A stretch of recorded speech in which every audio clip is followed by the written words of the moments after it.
ఇది కదా ఆఫర్ అంటే ఇప్పుడు ఎంత కొంటే అంత ఫ్రీ. విఆర్ఆ fine silver jewellery, Jubilee Hills check post, Hyderabad.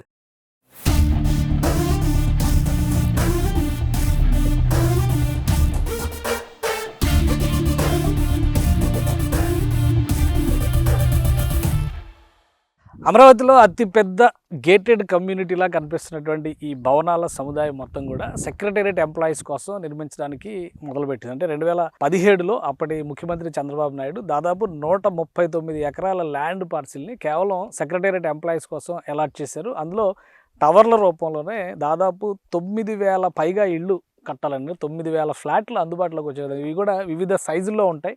900 SFT నుంచి 2,000 SFT వరకు కూడా డిజైన్ చేశారు. 2,900 SFT కూడా రేట్ అంటే వాళ్ళ క్యాడర్ని బట్టి గ్రూప్ 4 నుంచి గ్రూప్ 1, గ్రూప్ 2 వరకు ఇక్కడికి ఎంప్లాయీస్కి అందరికీ కూడా కట్టినటువంటి కమ్యూనిటీ. మీరు చూస్తే కనుక ఈ టవర్లు చూడండి, మొత్తం ఒక 12 టవర్ల దాకా ఇక్కడ నిర్మాణంలో ఉన్న టవర్లు కనిపిస్తున్నాయి. వీటి వెనక ఉన్నటువంటి నిర్మాణాలు కూడా ఈ సెక్రటేరియట్ ఎంప్లాయీస్కి సంబంధించినటువంటి నిర్మాణాలే. అంటే ఆల్మోస్ట్ అవుట్ సైడ్ స్ట్రక్చర్ విషయంలో చాలా టవర్లు కంప్లీట్ అయినాయి. ఇన్సైడ్ వర్క్స్ మొదలు పెట్టాలి. ఆ స్టేజ్లో ఇవి ఆగిపోయినాయి. అప్పటి నుంచి ఇప్పటివరకు 5 ఏళ్ల వరకు ఆగిపోయినాయి. సో ఇప్పుడు కాంట్రాక్టులు ఫైనల్ అయిన తర్వాత, టెండర్లు ఫైనల్ అయిన తర్వాత మళ్ళీ ఈ పనులు మొదలుపెట్టే అవకాశం ఉంది. గతంలో ఇది L&T సంస్థ ఈ ల్యాండ్ మొత్తాన్ని కూడా టవర్స్ రూపంలో నిర్మించేటువంటి కాంట్రాక్ట్ని దక్కించుకుంది.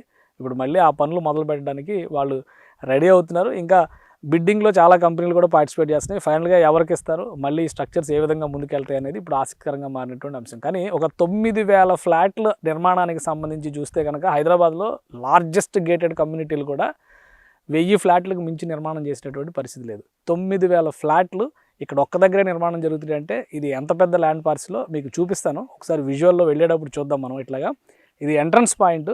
సో ఆ సైడ్ నుంచి చూస్తే మొత్తం స్ట్రక్చర్లు కనిపిస్తున్నాయి. నంబర్ ఆఫ్ టవర్స్ చూస్తే కనుక 2 వరుసలుగా కనిపిస్తున్నాయి. అటువైపు ఒక వరుస, ఇటువైపు ఒక వరుస. ఈ 2 వరుసలుగా ఉన్నటువంటి టవర్స్ ఇక్కడ 2 బ్లాక్లు, అక్కడ 2 బ్లాక్లు, అటువైపు 2, మళ్ళీ ఆ ముందర మొత్తం ఇక్కడే ఒక 8 టవర్లు కనిపిస్తున్నాయి.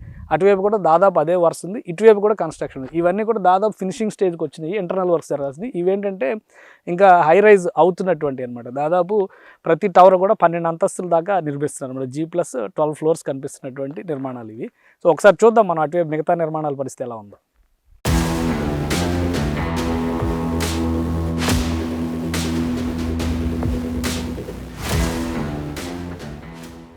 సెక్రటేరియట్ ఎంప్లాయీస్కి సంబంధించిన కాంప్లెక్స్లు అనుకున్నాం కదా మనం. ఇప్పుడు ఇందాక చూసినటువంటి లైన్ మొత్తం ఇవే ఇట్లా కంటిన్యూగా ఆ చివరి వరకు కనిపిస్తున్నాయి. మొత్తం total street lighting, road structure అప్పట్లో వేసిన రోడ్డే, ఇది మళ్ళీ వేసింది కాదు. ఇప్పుడు మళ్ళీ పునర్నిర్మాణం చేయాల్సినటువంటి పరిస్థితి ఉంది. 9,000 మంది, 9,000 ఫ్లాట్లు అంటే ఎన్ని ఫ్యామిలీలు వస్తాయి? 9,000 ఫ్యామిలీలు వస్తాయి దాదాపుగా. ఒక ఫ్యామిలీకి ఇద్దరిని లెక్కేసుకున్నా కానీ దాదాపు 20,000 మంది జనాభా. అంటే ఈ ఏరియా అమరావతిలో నేలపాడు ప్రాంతంలో వస్తుంది.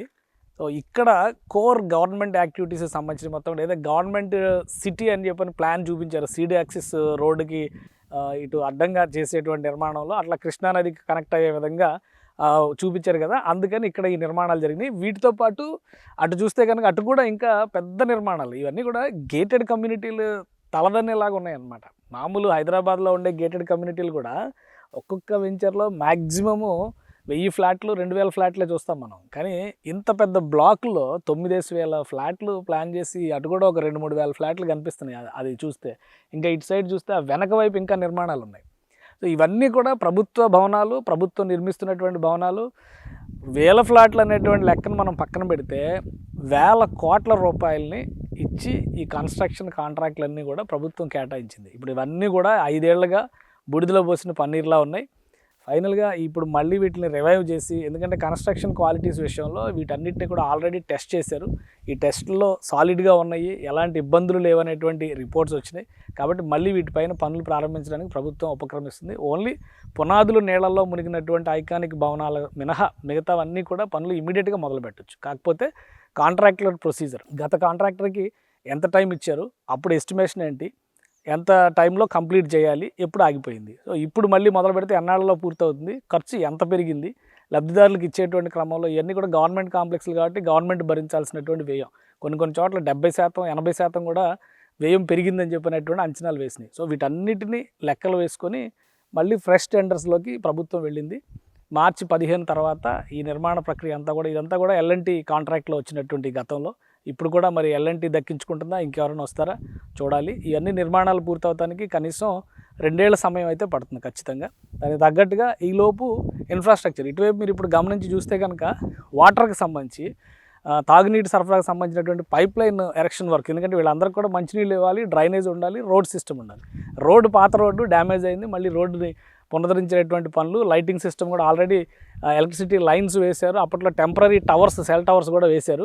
ఇక్కడ మీరు గమనిస్తే కనుక ఇవన్నీ కొత్త drinking water pipe line works జరిగినాయి. ఎక్కడికక్కడ వాటర్ సంప్స్ ఇది ఉండేలాగా, నీట్ సప్లై ఉండేలాగా ఇవన్నీ కూడా ఈ మధ్య రీసెంట్గా అంటే కూటమి ప్రభుత్వం ఏర్పడిన తర్వాత చేసినటువంటి ఏర్పాట్లే ఇవి.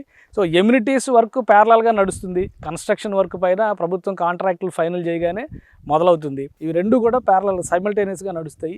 2 ఏళ్లలో ఇక్కడ ఒక నగరాన్ని చూపించేటువంటి ప్రయత్నం, ఒక నగరం కాకపోతే ఒక అర్బన్ విలేజ్ అయితే ఇక్కడ ఫామ్ అవుతుంది. ఎందుకంటే 10,000 కుటుంబాలు ఒకే దగ్గర నివసించడం అంటే ఆ ఎకానమీని ఒకసారి మీరు అర్థం చేసుకోవచ్చు.